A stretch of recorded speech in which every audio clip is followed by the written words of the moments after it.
Hi, Virgo. Okay, so the bottom of the deck this week, the energy is that of the Eight of Cups. So this is a really interesting card. I think of it sort of as the final stage of grief, like the acceptance that it's time to move on. It's time to walk away, to let something go, to leave it behind and start off anew in a new direction. And it's usually something that has been emotionally, because we are in the Suit of Cups here, emotionally no longer serving us. So something that is usually difficult because it was usually something that was emotionally fulfilling in the beginning, but it wasn't we were not able to sustain that level of emotional positivity, and it went sour, it went south, and it just was not sustainable, and that happens. And most of the time we don't know if it has staying power or not.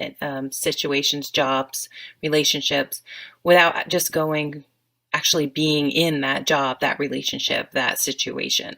um, Even though I do have a crystal ball on the table, you still don't really know unless you just live the situation. So something has gone sour, has is past its expiration date, and we finally have come to that acceptance and realization that this isn't working, and I need to move on.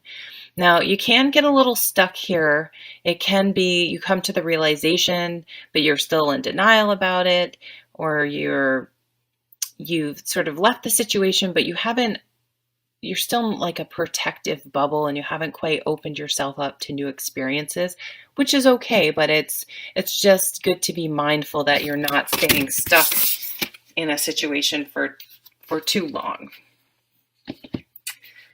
Wow, I just realized we have four major arcanas right here. So the past is or I like to think of this is the energy that was the main focus card recently, and so its influence is still influencing the situation this week, and that's the Death card. And this is the ultimate card of change and transformation. And how do we deal with change? How can we pick up the pieces and move on and move forward? So it's um, sort of the major arcana version of what I was talking about with the Eight of Cups. Just where do we go from here? And being able to let go of what was and move forward and face what's coming. The focus cards here are pretty amazing. They're two, the High Priest and the High Priestess. So the Hierophant and the Priestess. Very intuitive, spiritual cards. And I feel like they're saying a philosophical approach about this change is required. Like, what's the deeper meaning? What lesson am I learning? How am I going to deal with this change that's best for my highest spiritual and emotional and mental and physical health? How best to proceed? And it's really going to be an internal dialogue and digging deep to really sort that out from within ourselves. Now, when the Hierophant comes out, there can't sorry, there can be wisdom gained in unexpected places. I mean, there are children in here, so maybe a child or your child may say something that really helps put things in perspective. Something that's been on my mind. I remembered when I was turning. I tell you guys this. I work in oncology, and I was turning 40, and I was down in clinic, and someone somehow it came up and I was lamenting about turning 40. And all of a sudden, I was like, I looked around and there weren't any patients, thank goodness. But I was like, oh my God, I am sitting here in a clinic where probably four of the exam rooms, people were being told they have a terminal illness. And I was just had the audacity, the I don't even know what to say, just to complain about getting another year older. Like, how many people would do anything to live to see 40, 50, 60, 70, 80?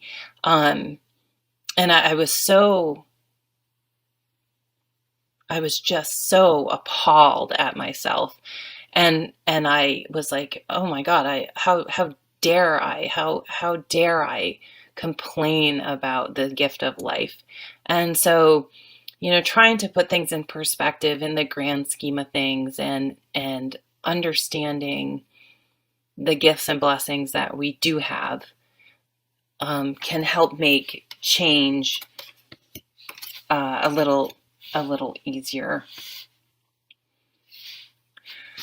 So the Queen of Swords is up here, and she's truth. She's all about the truth coming out, about articulating the truth in a very constructive way. Lots of times she's seen as being too harsh, but that's usually the negative side of her. And these are all actually very positive cards. So this is someone really being able this week to articulate something and get the truth out there. And it's going to be like, finally, yes, finally finally someone called the elephant in the room, finally someone put it in a way that it's gotten the attention of the people it needed to get the attention of. Finally, it can't be ignored anymore.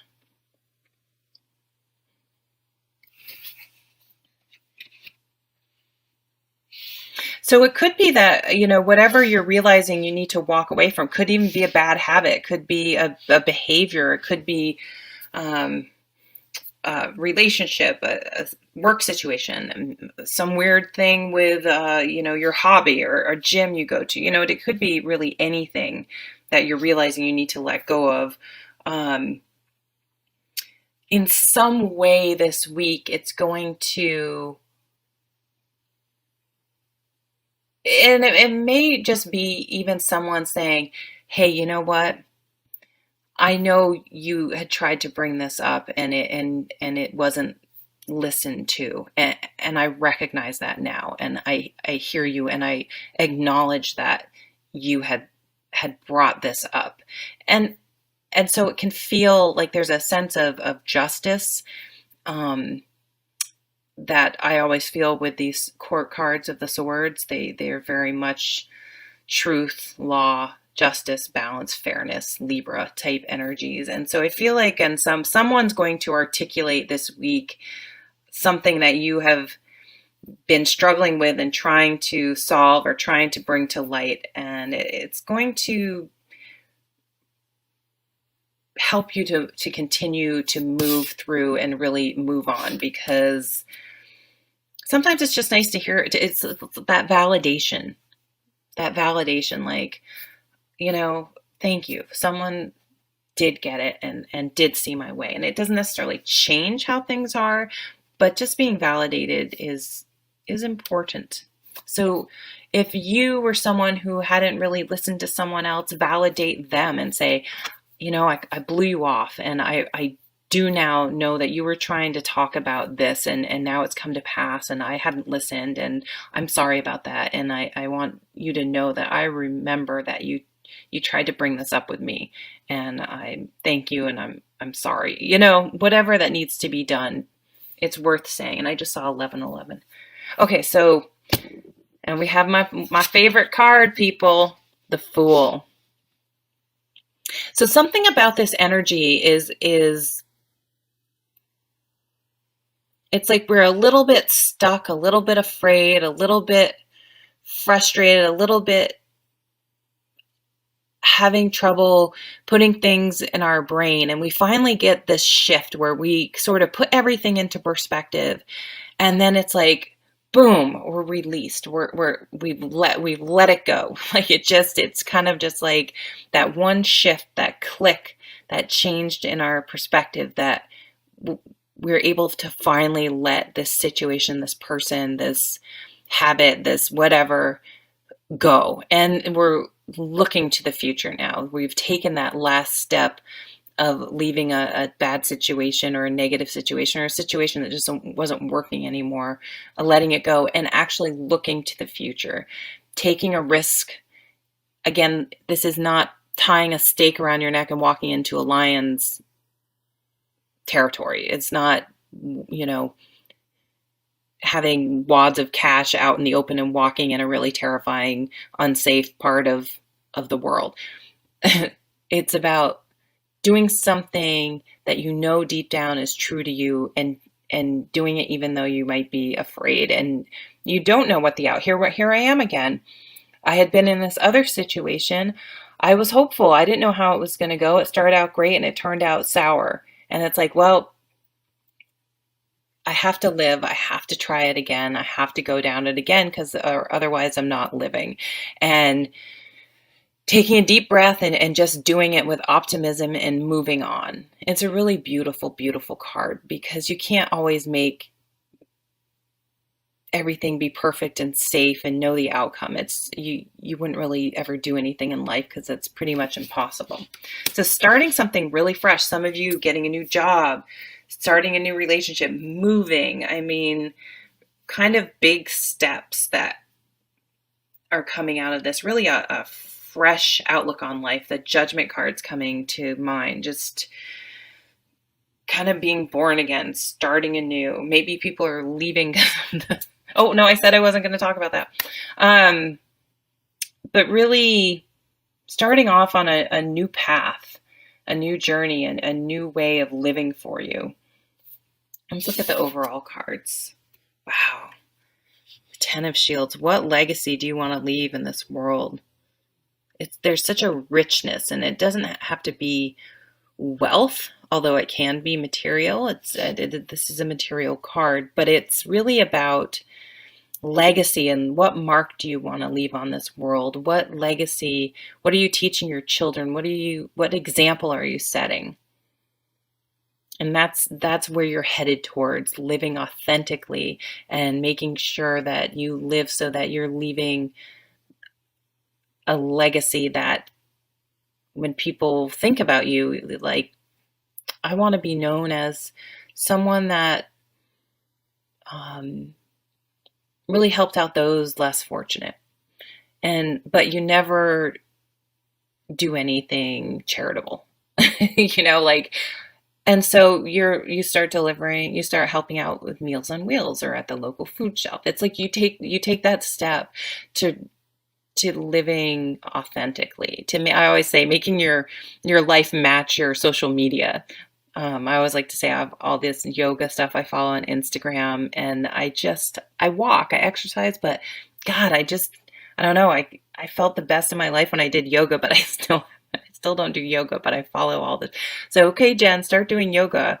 Match your life to your social media. So thanks for watching, and I'll see you at the next video. Take care.